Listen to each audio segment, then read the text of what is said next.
प्रदेश की सियासत के पीछे का क्या है चेहरा? फर्स्ट इंडिया उठाएगा चेहरे से नकाब, दिखाएगा ऑपरेशन पंजा। कैसे पपीते के जरिए होती है टिकटों की खरीद फरोख्त, कैसे कुबेर के खजाने से निकलती है सियासत की राह, दिखाएगा ऑपरेशन पंजा। पायलट पलटन की पहली क्लास आज पीसीसी में सिखाएंगे सरकार को घेरने के गुर, हाफती कांग्रेस में नई जान फूंकने की कोशिश। अनिल कुमार सिन्हा बने सीबीआई चीफ, बिहार कैडर के आईपीएस हैं अनिल कुमार, रंजीत सिन्हा की लेंगे जगह। और क्रिकेटर ह्यूज का मैक्सवेले में अंतिम संस्कार, क्रिकेट दिग्गजों समेत हजारों लोग रहे मौजूद, विराट कोहली और रवि शास्त्री भी हुए शामिल।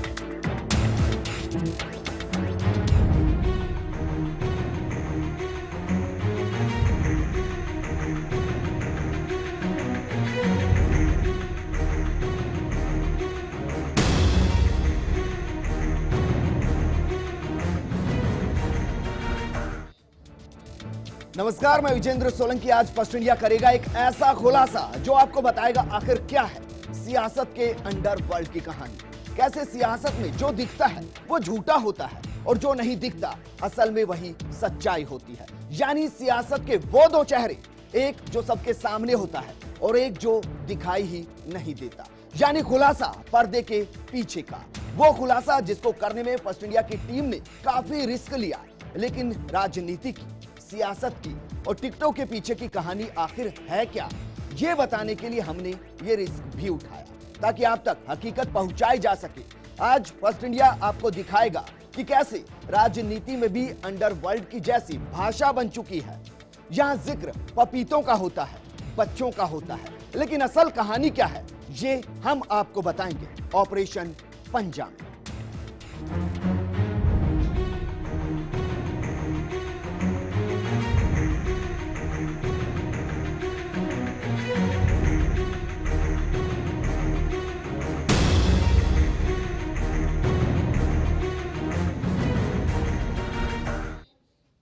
आखिर ऑपरेशन पंजा है क्या, इसका खुलासा हम करें उससे पहले आपको बता दें कि स्टूडियो में मेरे साथ मेरे सहयोगी लवली वधवा मौजूद हैं जिन्होंने ये पूरा स्टिंग ऑपरेशन किया है और वो सियासत की काली स्याह सच्चाई निकालकर सामने आए जिसके दम पर नेता बनते हैं। वो सच्चाई क्या है वो हम आपको बताएंगे और इस दौरान जवाब देने के लिए कांग्रेस की तरफ से लोकेश शर्मा मेरे साथ मौजूद हैं और साथ ही बीजेपी की तरफ से मेरे साथ पंकज जोशी जी जुड़े हुए हैं।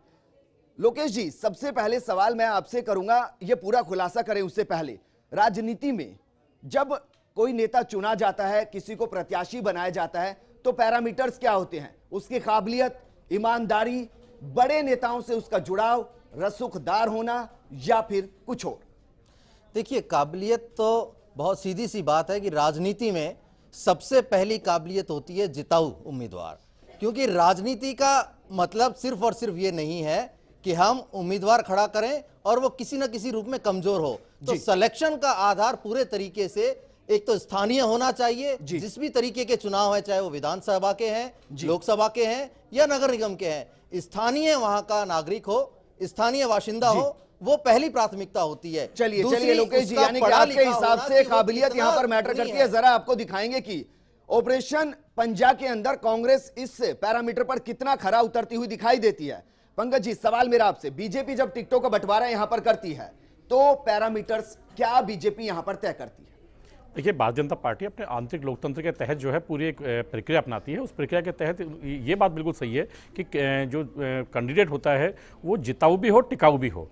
ये बहुत सारी चीज़ें हैं, खाली जिताऊ कैंडिडेट नहीं हो खाली, क्योंकि देखिए नगर निगमों का अंतर ये है कि टिकाऊ भी हो और कम से कम अपनी जो उनकी विचारधारा है उस विचारधारा का पालन करने वाला कैंडिडेट हो। जी बिल्कुल पंकज जी, ये पूरा खुलासा हम करने जा रहे हैं। बीजेपी आखिर कितना इस पर स्टैंड करती है वो भी तस्वीर दिखाने की कोशिश करेंगे, लेकिन आपने एक बड़ा सवाल यहां पर खड़ा किया कि जिताऊ हो, टिकाऊ हो।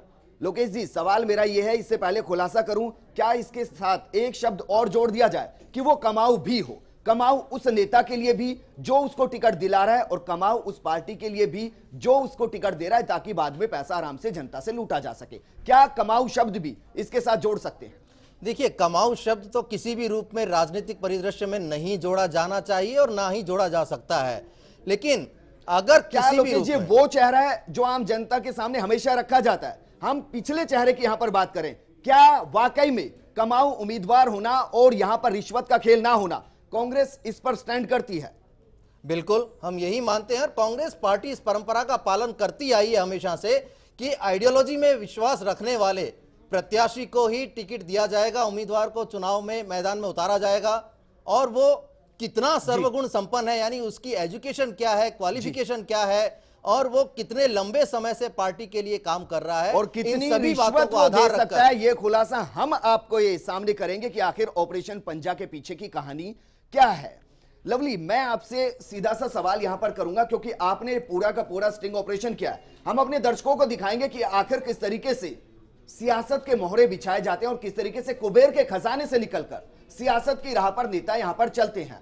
लेकिन जो लोकेश जी यहां पर कह रहे हैं, पंकज जी जो यहां पर कह रहे हैं, क्या आप उससे इत्तेफाक रखते हैं या यही कहेंगे कि ये वही चेहरा है जो पार्टियां दिखाती हैं, असल चेहरा इसके पीछे है? बिल्कुल सही कहा विजेंद्र आपने, ये वही चेहरा है जो पार्टियां दिखाती है और पार्टी के कोरम पे बैठने वाला हर प्रवक्ता या वक्ता जो भी पार्टी का पदाधिकारी होता है, उसका ये फर्ज बनता है कि वो पार्टी का दुष्प्रचार ना होने दे और वो केवल और केवल उसका सही प्रचार करे, ताकि पार्टी की पहचान और जो छवि जो राजस्थान के अंदर या पूरे देश के अंदर है वो छवि बरकरार रहे। लेकिन वास्तव में ये चेहरा क्या है? लोग चर्चाएं करते हैं पान की दुकान पर, चाय की दुकान पर, लेकिन इन चर्चाओं के पीछे की हकीकत को हमने जानने की कोशिश करी। हम उन लोगों तक पहुंचे जो लोग टिकट के दावेदार थे, चाहे वो बीजेपी के थे, चाहे वो कांग्रेस के थे, लेकिन जिन लोगों से हमारा संपर्क हो पाया, उन लोगों से जब हमारा संपर्क हुआ तो चौंकाने वाली बातें सामने आई। चलिए लवली, वाकई में चौंकाने वाली बातें क्या है? अपने दर्शकों को इसके लिए और इंतजार नहीं कराते, परत खोलना यहां पर शुरू करते हैं, हकीकत दिखाना आपको शुरू करते हैं। चुनावी माहौल में किसी भी सियासी पार्टी के भीतर क्या कुछ चल रहा होता है, टिकटों की मांग, नेता कार्यकर्ताओं के बीच चुनाव की रणनीति, सियासी दांवपेच, बस क्या यही सच्चाई है? लेकिन आज आपको असल सच्चाई हम आपको दिखाएंगे ऑपरेशन पंजा में। हम खुलासा करेंगे क्यों कांग्रेस के कार्यकर्ताओं की चर्चाओं में आला नेताओं के नाम के साथ जुड़ रही है पपीतों की गिनती, बच्चों की गिनती। जी हां, एक एक कर फर्स्ट इंडिया करेगा सियासत के पूरे खुलासे और दिखाएगा आपको असली चेहरे। सबसे पहले यह रिपोर्ट देखिए।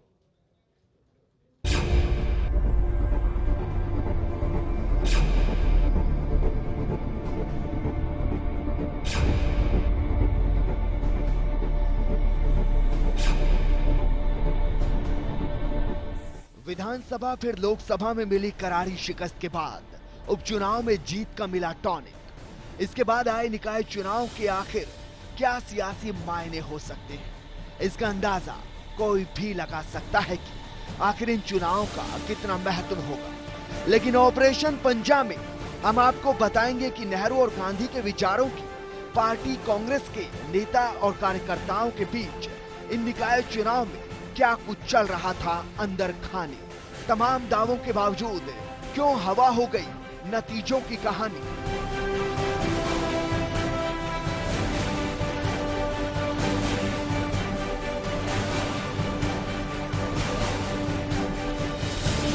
जयपुर जैसा शहर जहां से कभी कांग्रेस ने सीधे महापौर का पद जीतकर अपनी झोली में डाला था, जिस जिले से जयपुर शहर और जयपुर ग्रामीण के 2 सांसद जीत कर आए, आखिर उस शहर में क्यों फिसड्डी रह गई कांग्रेस?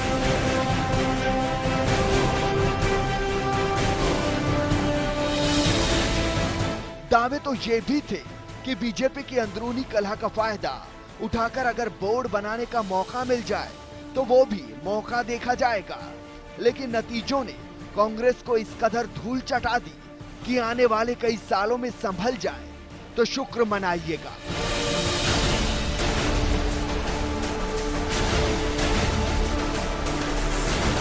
लेकिन आखिर ऐसा हुआ क्यों? क्या वाकई इसमें पाक साफ राजनीतिक खेल था या फिर किसी तरह की मैच फिक्सिंग तो नहीं? क्या जब चुनावी बिसात पर मोहरे बिछाने की बारी थी तो क्या वजीर शह और मात का खेल फिक्स करने में जुटे थे? कांग्रेस के नेता कान खोलकर सुन ले, निकाय चुनाव में कांग्रेस की टिकटों की जमकर बिकवाली हुई थी, ये हम नहीं कह रहे। ये दावा दिखाई देता है फर्स्ट इंडिया को मिली ऑडियो क्लिप में। जिसमें साफ तौर पर मांगी गई है कीमत। टिकट दिए जाने के एवज में मांगी गई कीमत। लेकिन क्या है ये कीमत, बताएंगे हम इस ब्रेक के बाद। जारी है ऑपरेशन पंजाब।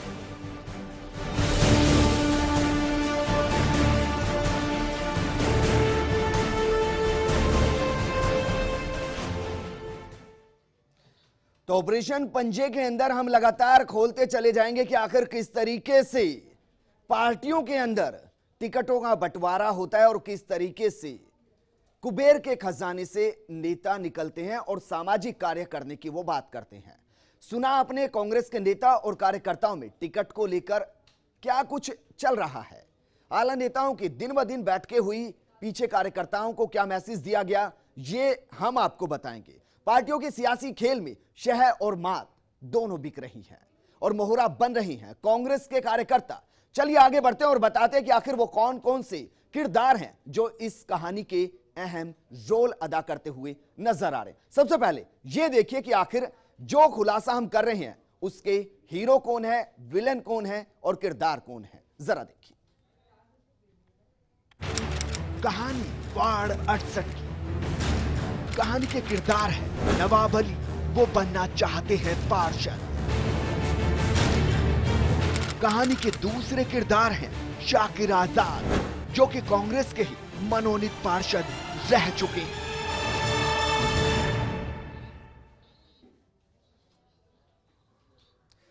सबसे पहले पंकज जी मैं आपके पास आना चाहूंगा यहां पर और सवाल का जवाब आपसे ये चाहूंगा कि आप इस वक्त कम से कम उस चेहरे की बात करें जो असल में दिखाई नहीं दिया जाता है। क्या अब आप ये मानेंगे कि रिश्वत वाकई में जो है पार्टियों के अंदर दी जाती है और उसके बाद टिकट ली जाती है, या ये कहेंगे कि ऐसा कभी नहीं होता? देखिए बाकी चीज़ क्या हुआ, लेकिन भारतीय जनता पार्टी के अंदर इस टाइप की जो चीज़ें हैं वो किसी भी हद तक जो है स्वीकार नहीं की जाती। बहुत छोटे लेवल पे नहीं स्वीकार जाती, ना बड़े स्तर पे की जाती है जी। और भारतीय जनता पार्टी में इसीलिए आप देखें तो पूरा एक आंतरिक लोकतंत्र जो है उसको अपना करके उसकी पूरी की पूरी जो चीज़ें हैं उनको बना करके उसकी टिकटों का वितरण किया गया। टिकटों के बाद भी जो है 3 जो है स्टेजेस बनाई गई, उसके बाद जो है फिल्ट्रेशन होकर के टिकट निकले। चलिए लोकेश जी आप क्या कहेंगे, अभी भी क्या आप यही जवाब यहां पर देंगे कि रिश्वत जैसी कोई चीज नहीं होती है, कार्यकर्ताओं का काम मनोबल और उसकी साफ छवि टिकट का पीछे का पैरामीटर होता है? देखिए कांग्रेस की रीति और नीति बहुत स्पष्ट है कि कांग्रेस अपनी परंपरा के अनुसार कभी भी इस तरीके की सौदेबाजी में अपना विश्वास नहीं रखती, और अगर कोई लोग ऐसे पाए जाते हैं जो ऐसा काम करते हैं तो मुझे लगता है कि कांग्रेस संगठन के लिए उससे बड़ी कोई गलत बात हो नहीं सकती। और जो लोग ऐसा करते हैं, क्योंकि अभी तक हमारे पास कांग्रेस संगठन में ऐसी कोई शिकायत स्पष्ट रूप से नहीं आई कि इन निगम चुनावों में टिकटों की कोई खरीद फरोख्त हुई है। क्या लोकेश जी शिकायत नहीं आई, या ये कहा जाए कि अभी तक कोई पकड़ में नहीं आया? क्योंकि ये कहा जाता है कि जब तक चोरी करते चोर को पकड़ा ना जाए तब तक वो चोर कहलाता ही नहीं। हमारे पास बड़ा कारण है विजेंद्र जी, हमारे पास कोई प्रत्याशी ये कहने के लिए नहीं आया टिकटों के वितरण के बाद और चुनाव संपूर्ण हो जाने के बाद भी संगठन के स्तर पर किसी प्रत्याशी ने जो टिकट चाह रहा हो उसने ये सवाल नहीं उठाया, नहीं ये बात कही। क्या इसके पीछे का बड़ा कारण ये हो सकता है कि बड़े नेता इसमें शामिल हैं जिनको टिकटों की जिम्मेदारी दी गई? क्या इसमें बड़े नेता वो शामिल है जिनको टिकटों की जिम्मेदारी दी गई? हर व्यक्ति मामला खुलकर सामने नहीं आया। हर व्यक्ति को पूर्ण अधिकार है कि वो अपनी बात जाके पार्टी के उस कोरम पे कह सकता है। अगर किसी से इस प्रकार की मांग हुई होती या हुई थी तो उसको स्पष्ट रूप से आके संगठन के बड़े जो पदाधिकारी हैं उन्हें ये बताना चाहिए था कि हमसे टिकट की एवज में पैसा मांगा गया है। लवली सवाल आपसे, यहां पर दोनों को आप इस वक्त सुन रहे हैं, जवाब कुछ वैसे ही मिल रहे हैं जिसकी उम्मीद की जा सकती है, क्योंकि सीधे तौर पर कोई भी ये मानने को तैयार नहीं है कि रिश्वत ली जाती है। सवाल मेरा आपसे यह है कि जब बड़े नेता ही अगर इसके अंदर शामिल हुए तो फिर आखिर कंप्लेंट किसको की जाए?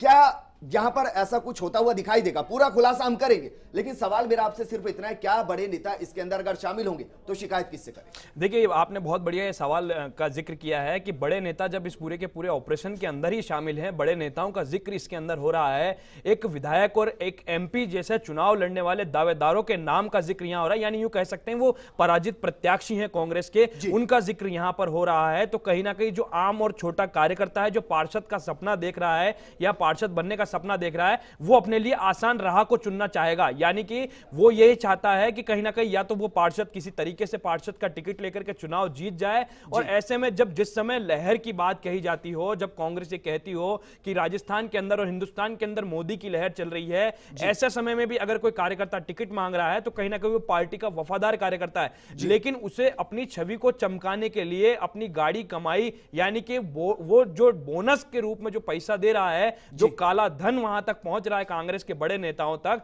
उसका लेन देन साफ तौर पर यहां पर होता हुआ दिखाई दे रहा है। लवली, यहां पर एक छोटे से ब्रेक के लिए हम रुक रहे हैं, क्योंकि तस्वीर हमारे लिए दिखानी बेहद जरूरी है अपने दर्शकों को कि आखिर किस तरीके से जिस ऑपरेशन पंजा की हम बात कर रहे हैं, रिश्वत के जिस खेल की हम बात करें, आखिर उसका शहंशाह कौन है, जो मोहरे यहां पर बिछा रहा है और उसके लिए खरीद फरोख्त की जा रही है ताकि यहां पर वो जीते या ना जीते, कम से कम पैसों के दम पर वो अपनी तिजोरी को भर सके। यहां एक छोटे से ब्रेक के लिए यहां पे रुकेंगे, लेकिन आप कहीं मत जाइएगा, आपको वो सारे नाम हम बताएंगे जिनके दम पर ये पूरा खेल चल रहा था। छोटे से ब्रेक के बाद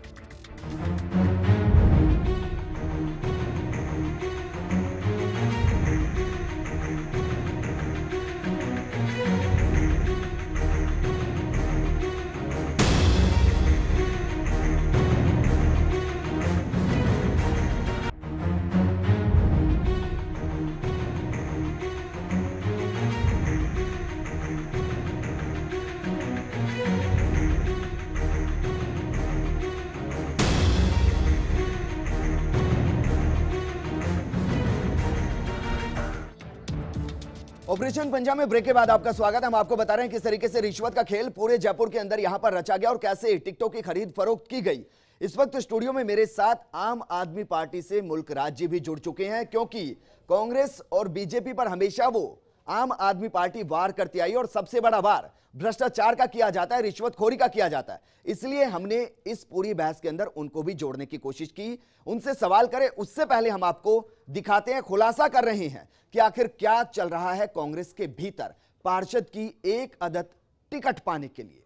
जी हां, साफ लग रहा है कि टिकटों की एवज में मांगी गई मोटी रकम चंद रसूखदारों के नाम पर पैसा उगाही का जरिया बन गई थी कांग्रेस की टिकट।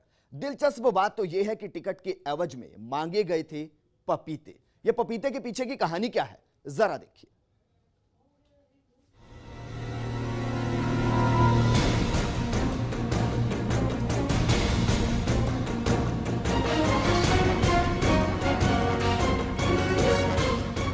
कांग्रेस के गलियारों में निकाय चुनाव के लिए टिकटों की बिकवाली की खबरें तो आई थी, लेकिन कोई सबूत नहीं। फर्स्ट इंडिया ने ऐसे लोगों को ट्रेस कर निकाली एक ऑडियो क्लिप। इस क्लिप में जिक्र हो रहा है एक खास वार्ड का, जिसमें सरेआम सौदा हो रहा है आपके एक एक वोट का। इस क्लिप को सुनिए और खुद ही समझिए कि क्या है असल माजरा। खुल जाएंगी कई परतें और मालूम हो जाएगा आखिर क्यों पंजे की सियासत में चल रहा पपीते का जिक्र। जरा सुनिए।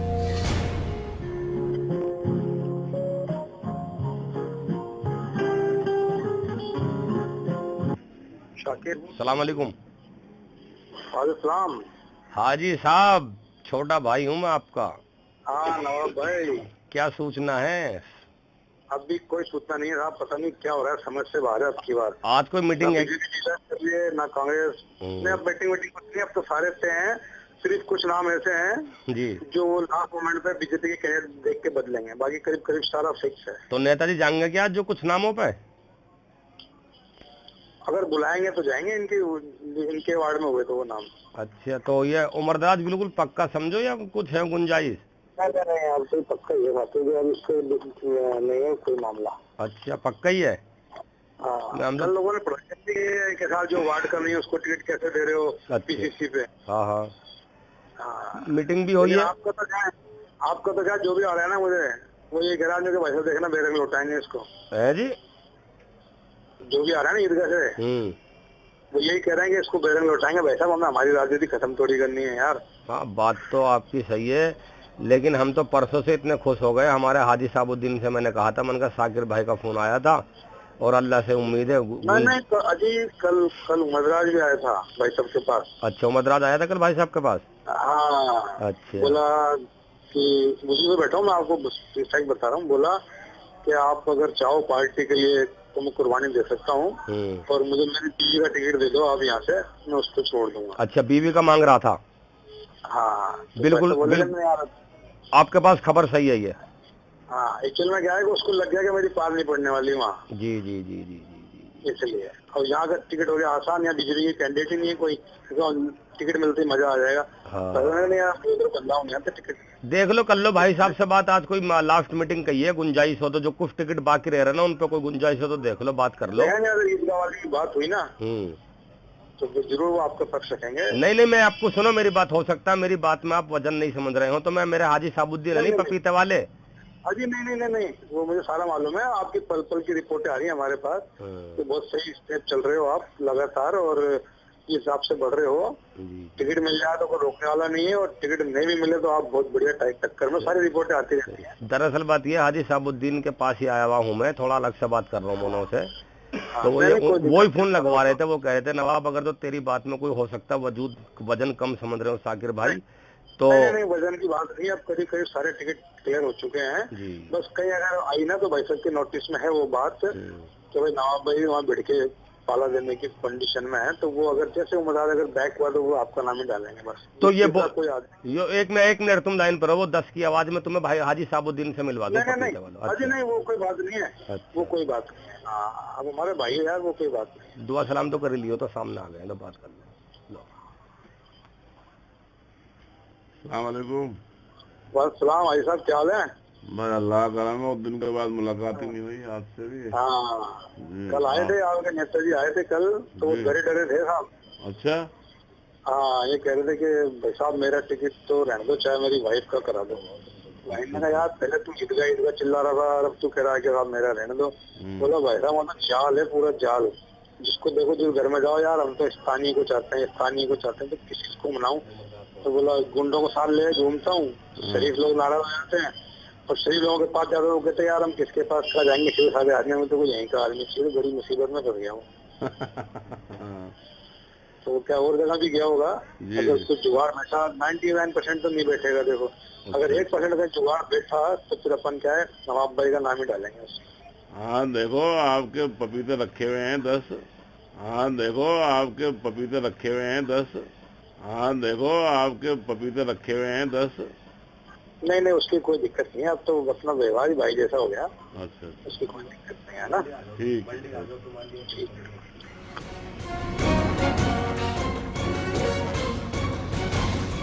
फर्स्ट इंडिया के लिए जयपुर से लवली वधवा की एक्सक्लूसिव रिपोर्ट।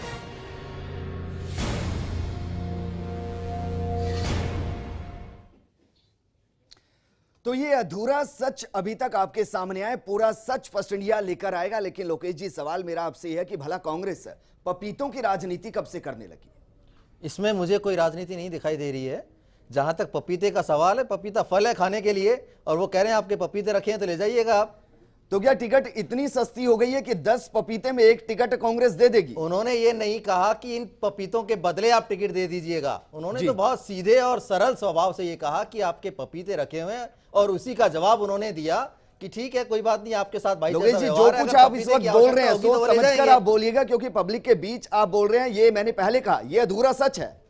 मैं आपको पूरा सच यहां पर दिखाऊंगा। उससे पहले मैं चाहता हूं कि क्या वाकई में कांग्रेस के अंदर, चूंकि कांग्रेस यहां पर मानकर चल रही थी उपचुनाव के बाद वो जीत जाएगी, लेकिन कई ऐसी निकाय थी जहां पर कांग्रेस की तरफ से एक उम्मीदवार ने टिकट नहीं लिया था, पूरे का पूरा निकाय खाली रहा था, यानी कि कांग्रेस के अंदर डर था।